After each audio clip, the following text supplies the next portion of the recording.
Salut à tous et bienvenue sur la chaîne Esquisse Miniature où dans cette vidéo je vais vous montrer ce qu'on peut faire en 2 heures de sculpture avec un petit peu d'expérience en utilisant la VR, donc la réalité virtuelle, un petit peu ZBrush, et puis on va même voir aussi la figurine une fois qu'elle est imprimée.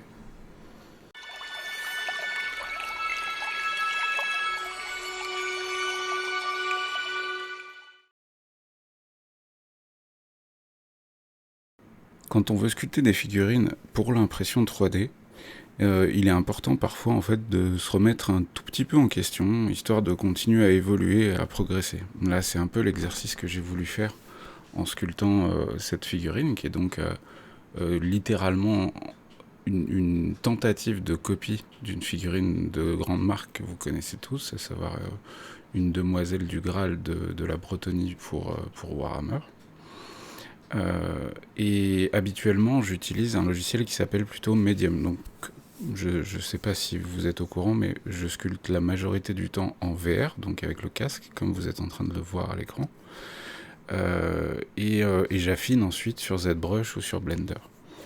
Habituellement, j'utilise le logiciel donc Medium de chez Adobe, qui est un logiciel vraiment très très performant et que je maîtrise, que j'utilise plutôt bien.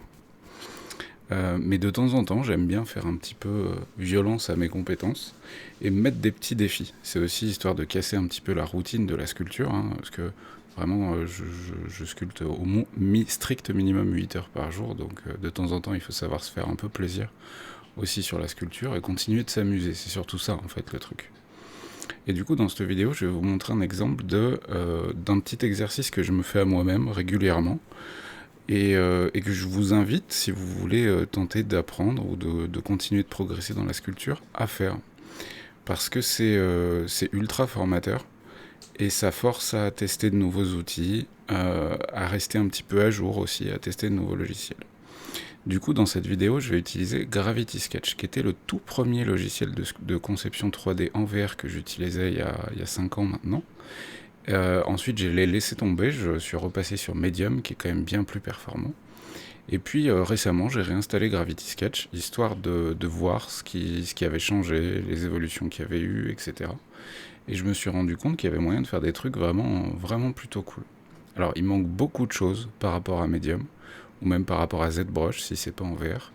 Il manque quand même vraiment beaucoup de choses, mais dans l'ensemble, on arrive à se débrouiller si on réfléchit un petit peu autrement. Et c'est ça aussi tout l'intérêt de cet exercice, c'est de temps en temps d'essayer de réfléchir autrement de ce qu'on a l'habitude de faire. Juste parce que c'est instructif. En tout cas, moi, c'est comme ça que je fonctionne. Donc là, sur ce logiciel, la première chose que j'ai fait, alors je suis désolé pour le cadrage qui est vraiment pas parfait, mais en fait, l'enregistrement vidéo est, voilà, comme ça, au niveau de mes yeux, un peu décalé, donc c'est un peu chelou, mais bon. La première chose que j'ai fait, c'est que je me suis servi du T-modèle que propose Gravity Sketch. Donc en fait, le modèle que vous voyez légèrement en transparence grise dessous, c'est un T-modèle, un mannequin, donc, qu'on peut articuler vraiment comme on en a envie. Le but étant de lui donner vraiment la pose qu'on désire, et ensuite de travailler sur cette pose-là. Une fois que j'ai réussi à recopier brièvement la pose de la figurine que vous voyez en image en fond, et ben je suis passé sur le layer 2. Donc en fait le layer 1 c'est une couche, c'est un peu comme les calques à Photoshop, c'est une couche qui va être totalement inactive mais qui va juste me servir de base, de master en quelque sorte. Donc, et puis à la suite de ça, en fait, je vais simplement venir rajouter de la matière à différents endroits. Donc je vais me servir de plein d'outils différents, mais aussi parce que je me mets un peu à jour sur Gravity Sketch pour le tester un petit peu, le pousser un petit peu là où je ne le connaissais pas encore. Donc je fais plein de tests aussi pendant cette sculpture. Et du coup, bah voilà, j'ajoute de la matière. En fait, je viens essayer d'effacer avec de la matière le petit modèle transparent qu'on voit dessous. Donc je vais rajouter différents blocs que je vais modeler au fur et à mesure pour leur donner la forme adéquate. Et pour le moment, Gravity Sketch a quand même quelques inconvénients. Déjà, il faut savoir que c'est un logiciel, je ne sais même pas s'il est payant ou gratuit, je crois qu'il est gratos. En tout cas, à mon époque, il était gratuit. Il a quelques inconvénients, c'est qu'il est très difficile, par exemple, de sculpter dans la matière. Donc là, on va devoir tricher un petit peu, c'est aussi le but de cet exercice, on va devoir tricher un petit peu et en fait venir faire des pâtés de matière. En fait, exactement comme quand on travaille avec de la green stuff ou du milliput, donc à l'ancienne avec les mains, quoi, j'entends. C'est-à-dire qu'au fur et à mesure, on va rajouter un petit peu de matière à certains endroits pour venir compléter la zone. Compléter. Gravity Sketch manque de certains outils, comme je vous l'ai déjà dit, notamment la fonction smooth, donc la fonction comment dire, d'estomper en quelque sorte les liaisons entre les différents modules, entre les différents assets, les différents objets que j'ai placés pour créer la figurine. Et c'est pour ça que vous verrez qu'un petit peu plus tard, au final, ma figurine, je l'envoie quand même sur ZBrush pour l'affiner un petit peu. Mais finalement, ça va me prendre que très peu de temps. D'ailleurs, parlons un petit peu du temps. Pour information, quand je me fixe des petits défis comme ça pour le kiff, je sors volontairement de ma zone de confort. Je travaille sans aucun asset, c'est-à-dire que je travaille sans aucune bibliothèque. Il faut savoir qu'au fur et à mesure du temps, tous les créateurs se sont fait une vraie bibliothèque d'assets, donc d'objets 3D. Je dis n'importe quoi, mais des coupes de cheveux, des nattes, des visages, des cheveux, des mains, des sacs à dos, des vêtements, etc. Et en fait, au fur et à mesure du temps et des années, on finit par avoir une bibliothèque suffisamment conséquente pour gagner un temps considérable à la sculpture de nouvelles figurines. Puisqu'en fait, on va se resservir de certains objets qu'on va remodifier sur la nouvelle sculpture. Là, en l'occurrence, je me suis dit 0 assets. Je pars de 0, vous le voyez en même temps, et je tente de faire ça vraiment comme je l'ai fait en fait au tout début, mais avec mes compétences qui ont un petit peu évolué avec les quelques années depuis que je sculpte. D'ailleurs, on le voit là sur les mains, Gravity Sketch est vraiment pas très adéquate pour faire des mains, donc j'essaye quand même d'affiner un petit peu le truc, mais vous allez voir que la figurine n'est pas parfaite. Et pourquoi elle n'est pas parfaite ? Ce que je veux dire, c'est que j'aurais pu faire bien mieux, sans aucun doute. Le seul truc, c'est que dans cet exercice, et c'est aussi un exercice que je vous invite à faire un ajout supplémentaire, en plus d'utiliser un logiciel dont vous n'avez pas forcément l'habitude, c'est de vous chronométrer, entre guillemets. Là, moi, je me suis fixé 1 heure de temps maximum sur Gravity Sketch. Donc, j'ai pas passé plus d'1 heure à faire ce que vous êtes en train de voir. L'avantage avec la VR, c'est qu'on travaille quand même très très vite. Dupliquer les objets, la visibilité de l'objet est beaucoup plus simple, le scaling, tout est beaucoup plus simple en VR, en tout cas je trouve, et c'est d'ailleurs la raison pour laquelle je travaille majoritairement en VR. Donc je me suis fixé 1 heure sur Gravity Sketch, parce que en fait au total, je veux que entre le moment où j'ai l'idée de sculpter cette figurine, parce que j'ai pas pu l'acheter, parce que si Old World, il n'y avait plus la figurine, bref. Je me suis dit, allez, je veux 2 heures de temps entre le moment où je lance le logiciel et je commence la sculpture, et le moment où je lance le print de la figurine. Du coup, là, après environ 1 heure passée sur Gravity Sketch, j'arrive à un rendu qui est très clairement pas beau, qu'on soit honnête, mais qu'on va pouvoir en fait très facilement retravailler un tout petit peu sur ZBrush en utilisant la fonction Smooth et puis quelques autres outils, et surtout en peu de temps. Donc là, j'enlève le casque parce que ça fait 1 heure que je suis dans le casque, et au bout d'un moment, ça casse la tête quand même. Donc là, on a la figurine qui est importée sur ZBrush. Alors, je vous la montre un petit peu de loin, mais on voit que c'est moche. Regardez de près. De près, c'est vraiment pas beau, quoi. De près, c'est clairement vraiment pas beau. Et pourtant, on va redynamiser la pièce, donc en fait, on va redéfinir le nombre de polygones de l'objet, et puis on va commencer à travailler le smooth. Donc là, c'est des choses que j'aurais pu faire normalement en utilisant Medium, puisque Medium a ces outils-là de base, donc en fait, tout ça, j'aurais pu le faire aussi sur Medium. Mais là, vu que j'utilisais Gravity Sketch et qu'il ne propose pas ce genre de choses, c'était pas possible. Donc je l'ai fini sur ZBrush. Toute cette partie sur ZBrush m'a pris grosso modo 40 minutes, à peu près 40 minutes. Je pars d'une figurine qui est loin d'être parfaite, parce que je l'ai fait sur Gravity Sketch, mais je veux quand même réussir à faire quelque chose d'exploitable pour le jeu, une figurine qui soit quand même suffisamment jolie. Et du coup là en fait je vais vraiment enchaîner différents outils. Je vais pas rentrer dans le détail de ZBrush parce que il faut le tester, c'est comme tous les logiciels de toute manière, il faut les tester. Déjà parce que le nom des outils, je m'en souviens pas, c'est devenu mécanique maintenant, je clique à tel endroit et je sais que c'est tel outil, etc. Et puis c'est une interface que j'ai personnalisée un petit peu avec le temps, etc. Mais la meilleure des choses que je vous conseillerais si vous voulez faire des tests, c'est en fait de télécharger ZBrush. Je crois qu'il y a ZBrush Core qui est gratuit et qui vous permet de faire des tests gratuitement, quoi. Alors après, oui, ZBrush est performant, mais attention, ça reste un outil professionnel, donc il est cher. Voilà. Que les choses soient claires, malheureusement, il est quand même très cher. Je crois que je sais plus combien je paye, 150 ou 200 balles par mois, donc c'est quand même pas rien du tout pour un particulier, c'est des montants vraiment, vraiment importants. Après, je sais qu'il y a plein de gens qui le craquent et tout ça, mais bon, les pros, on est obligé de prendre la version officielle, quoi. Et puis pour les mises à jour et tout le bordel. Donc là, ça fait déjà peut-être 20 minutes que je suis sur ZBrush. Et je me suis rendu compte que globalement, il allait falloir que je m'arrête là bientôt, parce que sinon je vais dépasser le timer de 2 heures total au moment du lancement du print que je me suis fixé.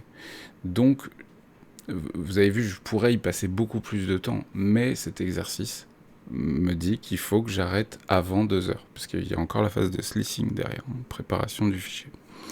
Du coup, je vais faire un peu ce que je peux dans le temps adéquat, et surtout, là je sculpte parce que je sais que c'est pour de l'impression 3D, et puis en plus c'est pour moi. Bon, alors, rassurez-vous, la figurine elle est aussi dans le pack de fichiers 3D, je l'ajoute pour tous les tipeurs Patreon et Triber.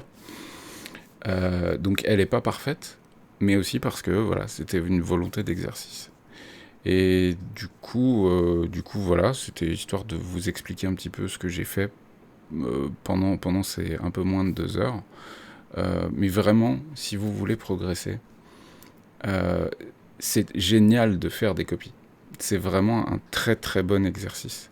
Parce que vous pouvez vous retirer une part de temps de réflexion, puisqu'il faut savoir que ce qu'on appelle la DA, la direction artistique, donc toute la phase de réflexion d'une figurine, c'est un temps de dingue en fait.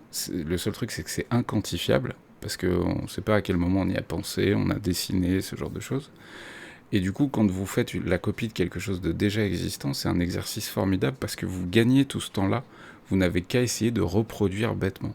Et ça va vous forcer à utiliser des outils 3D que peut-être vous avez encore jamais utilisés. Et voilà la figurine une fois qu'elle est terminée. Donc ensuite, je l'envoie sur Litchi Slicer pour lui mettre des supports. Je vais l'imprimer et puis je vais vous montrer à quoi elle ressemble. L'avantage sur Litchi Slicer, c'est qu'il y a une bonne base de support automatique, il y a quelques modifs à faire, mais sinon c'est vraiment très propre.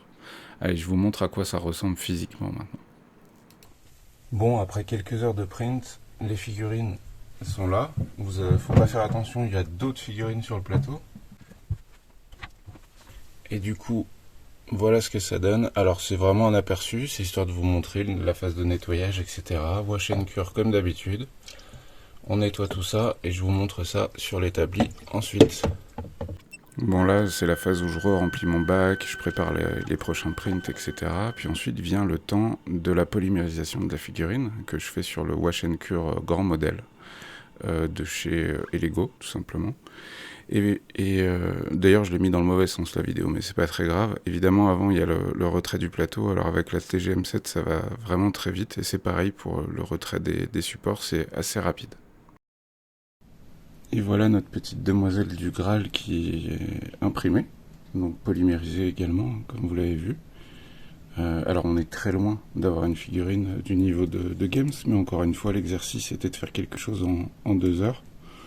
Et au vu du rapport temps passé, résultat final, dans mon cas, ça va me suffire largement. Le drapé, j'aurais clairement pu faire bien mieux que ça. Voilà, la cape est loin d'être parfaite, la robe c'est pareil, la robe est démesurément longue. Bon après vu que c'est une créature, vu que c'est fantastique et magique, c'est pas très très grave. mais on se rend compte qu'il y a un problème de proportion ici. Je ne sais pas si vous vous souvenez, les mains étaient vraiment pas parfaites du tout parce que j'ai fait ça sous Gravity Sketch, mais en fait à cette échelle, franchement ça passe largement.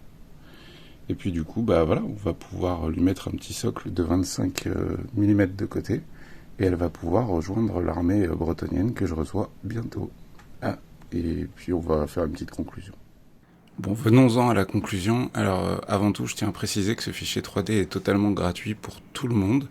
Le lien est en description, mais que si je le mets gratuit, c'est grâce en fait aux tipeurs Triber et Patreon qui me soutiennent tous les mois en obtenant un pack de fichiers 3D.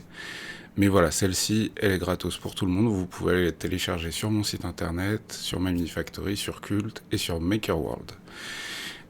Tous les liens sont en dessous.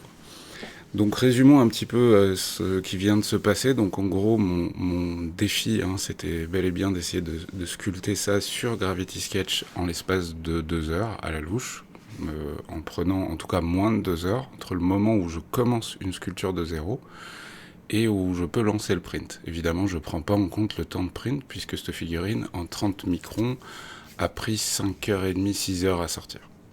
Bon, il y avait d'autres choses sur le plateau, mais puis je l'ai imprimé en plusieurs exemplaires. Donc je prends pas en compte la durée de print, ce serait un peu absurde.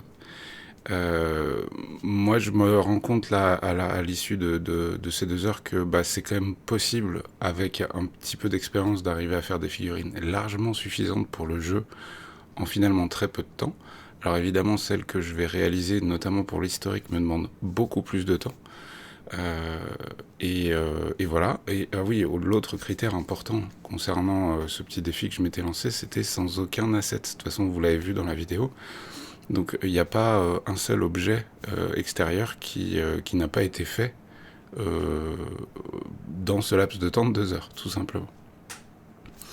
Donc voilà, j'espère que cette vidéo vous a plu. Je vais quand même vous mettre le lien de Gravity Sketch, le logiciel de sculpture que j'ai utilisé dans cette vidéo. Il me semble qu'il est gratuit, ou en tout cas qu'il est vraiment pas cher, de l'ordre de 9 ou 10 balles, quelque chose comme ça. C'est un bon logiciel, auquel il manque pas mal de choses. C'est plutôt un logiciel technique qu'organique à la base, en sculpture. Medium fait beaucoup mieux, par exemple, en VR. Le casque que j'ai utilisé, c'est le Quest 3. Je vais vous mettre également le lien en description sur Amazon. C'est un casque qui vaut... putain, je connais pas les prix. Il vaut 500 balles, je crois. 500 ou 600 balles, quelque chose comme ça. Ça dépend le stockage qu'il y a à l'intérieur, tout simplement. Ensuite, j'ai utilisé ZBrush. Je vais quand même vous mettre le lien aussi en description. Il existe une version gratuite pour pouvoir vous entraîner un petit peu dessus.